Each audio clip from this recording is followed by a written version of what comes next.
नमस्कार, मी तुमच्या सगळ्यांचं माझ्या यूट्यूब चॅनलमध्ये स्वागत करते। आज मी एक असा विषय घेऊन आलेले आहे की जो विषय सर्वांसाठी महत्त्वाचा तर आहे, पण बरेचदा याच्याकडे दुर्लक्ष केलं जातं। अर्थातच विषय आहे इन्शुरन्सचा। इन्शुरन्स म्हटल्यावर आपल्या डोळ्यासमोर येतो एक इन्शुरन्स एजंट, जो आपल्याला खूपदा विनवण्या करून आपल्याला इन्शुरन्स घ्यायला भाग पाडतो। आपणही त्याच्याकडे असंच पाहतो की जसं की आपण त्याच्यावरती उपकार करत आहोत आणि आपल्यामुळे त्याला काहीतरी कमिशन मिळणार आहे। ही गोष्ट जरी सत्य असली तरीही हे एक अर्ध सत्य आहे, कारण यामुळे आपलं फ्युचरही कुठेतरी सिक्युअर होणार असतं। चला तर आपण हा विषय डिस्कस करूया की इन्शुरन्सचे फायदे काय आहेत आणि त्याचं महत्त्व नेमकं काय आहे। काही दिवसांपूर्वी एक जाहिरात येत होती पेपरमध्ये, ज्याच्यामध्ये टाटा मेमोरियलची ती जाहिरात होती आणि त्यावर लिहिलेलं होतं कॅन्सर दुसऱ्यांदाच होतो असं नाही, आणि त्याच्या खाली त्याचे कॅन्सरची जे काही लक्षणं आहेत ती लिहिली होती। या जाहिरातीचा सांगण्याचा मूळ उद्देश असा की कॅन्सर हा आपल्यालाही होऊ शकतो आणि तुम्हाला सर्वसामान्यांनाही होऊ शकतो। ही इतकी महत्वाची गोष्ट आपण इतकी कॅज्युअली घेतो आणि आपण असा त्यामुळेच आपण इन्शुरन्सकडे कुठंतरी कॅज्युअली पाहायला सुरुवात केलेली आहे। एक उदाहरण द्यायचं झालं तर आपण जेव्हा नवीन गाडी घेतो, भलेही टू व्हीलर असेल किंवा फोर व्हीलर असेल, आपण त्याच्याबरोबर इन्शुरन्स नक्कीच घेतो, कारण एवढ्या मोठ्या एवढ्या चांगल्या नवीन गाडीला झालं तर करायचं काय, त्याचं इन्शुरन्स त्याचं बॅकअप काहीतरी असायला हवं।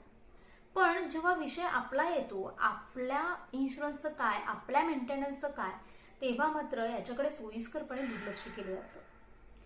काही वर्षांपूर्वी मीही स्वतः टर्म इन्शुरन्स घेतला आणि मला एका मित्रांनी सल्ला दिला की तू इतक्या लवकर काय इन्शुरन्स घेते, म्हणजे तुझं वयही नाहीये आणि तू जर तो इन्शुरन्सचा टर्म इन्शुरन्सची जर अमाऊंट कुठेतरी इन्व्हेस्ट केलीस तर तुला किती चांगला फायदा होऊ शकतो, तुझी अमाऊंट एवढी मल्टिप्लाय होऊ शकते वगैरे वगैरे। त्याला मी एक प्रश्न विचारला होता की समजा ही रक्कम मला वयाच्या 45व्या वर्षी एवढी मोठी देणार आहे, हरकत नाही, पण मी वयाच्या 45 वयापर्यंत जगली ही खूप मोठी गोष्ट नाहीये का? भलेही टर्म इन्शुरन्सचा असा एक हे असतो की टर्म इन्शुरन्स मध्ये तुम्हाला मनी बॅक असं काही मिळत नाही। तुम्ही जी अमाऊंट भरता ती पूर्णपणे त्या इन्शुरन्स कंपनीकडे राहते। सपोज आपला मृत्यू झाला तर ती आपल्याला आपल्या कुटुंबाला मिळते, आपल्याला मिळत नाही। त्यामुळे टर्म इन्शुरन्सचा भरलेला प्रीमियम वाया जातो अशी एक धारणा होऊन बसलेली आहे, आणि जोपर्यंत आपला मृत्यू होत नाही तोपर्यंत त्याच्यावरती कोणी विश्वासही ठेवत नाही। त्यामुळे आपण असेच काही फायदे डिस्कस करूया जे इन्शुरन्समुळे खूप जास्त लाभदायक होतात किंवा ज्यामुळे आपण मेंटली स्ट्रेस फ्री राहतो। तर पहिला फायदा आहे की तुम्ही तुमच्या फॅमिलीला प्रोटेक्ट करता। इन केस कुणाच्याही बाबतीत घडू नये, पण दुर्दैवाने एखादी घटना घडली आणि त्याच्यामुळे तुमच्या फॅमिलीचा अर्निंग सोर्सच तुम्ही आहात आणि तोच जर गेला तर मात्र तुमची फॅमिली उघड्यावर पडण्याची शक्यता असते। तुम्ही बरेच कर्ज घेऊन ठेवलेले असतात, काही देणीघेणी असतात, आणि ही देणीघेणी तर हा वेगळाच पार्ट, पण फॅमिलीचं प्रोटेक्शन कसं होणार, फॅमिलीला दैनंदिन खर्च कसा निघणार। जी फॅमिली तुम्ही जिवंत होतात तेव्हा तुमची जबाबदारी असते, ती आपली मेल्यानंतर ही जबाबदारी असते, ती कुठेतरी सिक्युअर करण्यासाठी इन्शुरन्स हा खूप मोठा फायद्याचा फॅक्टर ठरू शकतो। त्यानंतर एक मुद्दा येतो की रिस्क। आपण प्रत्येक वेळेला एक रिस्क टू रिवॉर्ड रेशो आयुष्यात कॅल्क्युलेट करत असतो, पण ही रिस्क कॅल्क्युलेट करताना आपण ते आयुष्याशी कधीच जोडत नाही। यामुळेच बऱ्याचदा असं होतं की एखादा रिस्क अशी येते किंवा एखादी घटना अशी घडते की कुटुंबाला पूर्णपणे आर्थिकरित्या शून्यावर जावं लागतं आणि पुन्हा त्यांना सर्व्हाइव्ह करावं लागतं। तर हे असं होतं का तर आपण जी रिस्क भविष्यात होऊ शकते किंवा जी रिस्क जो धोका येऊ शकतो तो सिक्युअरच केलेला नसतो।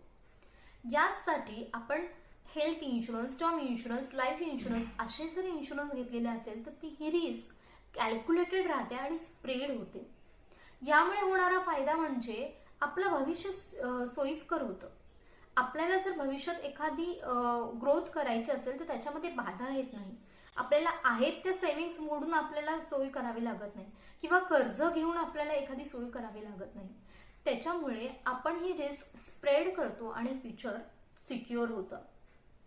त्यानंतर आउट ऑफ द बॉक्स जाऊन जायचा विचार करायचा झाला इन्शुरन्सच्या बाबतीत, तर अर्थातच IT रिटर्नसाठी तुम्हाला एक चांगला फायदा होतो की health insurance, term insurance, life insurance जर काढला असेल तुम्ही तर त्याच्या प्रीमियम एवढा डिस्काउंट तुम्हाला तुमच्या IT रिटर्नमध्ये मिळतो.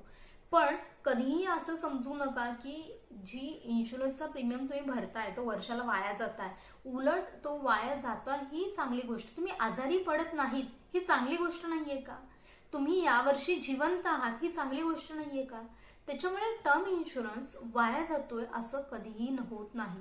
आणि त्याच्या व्यतिरिक्त तुम्हाला IT रिटर्नमध्ये त्याचा फायदा मिळणारच आहे. त्यामुळे काही गोष्टी ह्या गुंतवणूक किंवा परतावा किती मिळतो याच्यासाठी करायचं नसतात, तर काही गोष्टी या फक्त तरतूद म्हणून आणि सिक्युरिटी म्हणून करायच्या असतात. त्यातलीच एक गोष्ट म्हणजेच इन्शुरन्स आहे. आता इन्शुरन्स कोणता घ्यावा आणि किती घ्यावा इन्शुरन्स हा महत्वाचा प्रश्न असतो. त्यामध्ये किती इन्शुरन्स घ्यावा ही आपण पहिली गोष्ट डिस्कस करूया.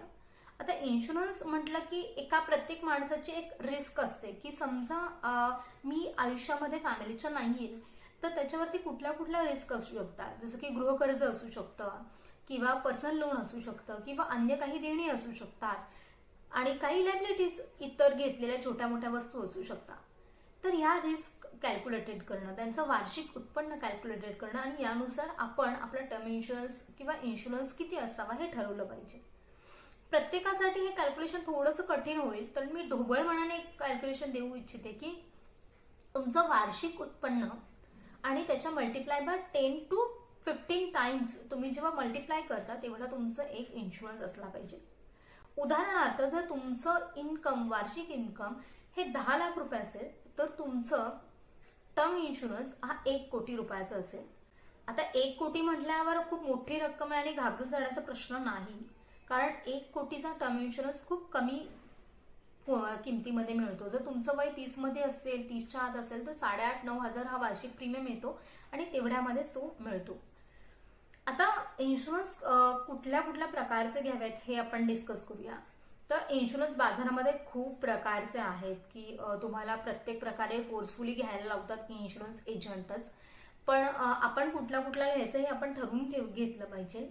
एक म्हणजे हेल्थ इन्शुरन्स, जी तुमची टॉप प्रायोरिटी असली पाहिजे की तुमच्या घरातल्या प्रत्येक सदस्याच्या, कुटुंबातील प्रत्येक सदस्याचा हेल्थ इन्शुरन्स असलाच पाहिजे. So health insurance. त्याच्यानंतर दुसरा आहे टर्म इन्शुरन्स, जो मुख्य कर्त्याच्यावर असायला हवा. आणि जर तुमच्या स्पाऊस किंवा तुमचा जो पार्टनर आहे, जो हाऊसवाईफ असेल किंवा असो तर त्याला ते घेता येणार नाही, कारण टर्म इन्शुरन्स काढण्यापूर्वी तुम्हाला एक इन्कम विचारलं जातं, इन्कम प्रूफ द्यावं लागतं. सो टर्म इन्शुरन्स जर तुम्हाला सगळ्यांचाच घेता येत नसेल तर तुम्हाला एक कर्त्या माणसाचा टर्म इन्शुरन्स असायलाच हवा. आणि त्याच्यानंतरला येतो नंबर लागतो तो लाईफ इन्शुरन्सचा. आणि या तिन्ही इन्शुरन्सचा तुम्हाला एक बेनिफिट IT रिटर्न मध्ये मिळतो. त्यामुळे थोडासा फायदा तुम्हाला वर्षभरात कुठेतरी तुम्ही यूज करणार आहात हे लक्षात ठेवा.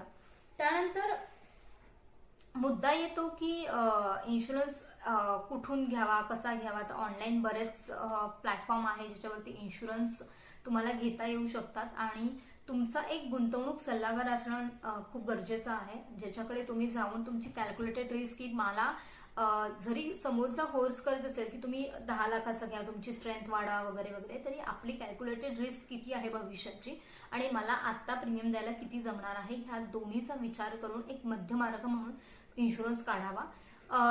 डिस्क्रिप्शन मध्ये मी एक माझ्या ओळखीचे गुंतवणूक सल्लागार आहे, जे माझे सुद्धा गुंतवणूक सल्लागार आहेत, त्यांचा मी नंबर देत आहे.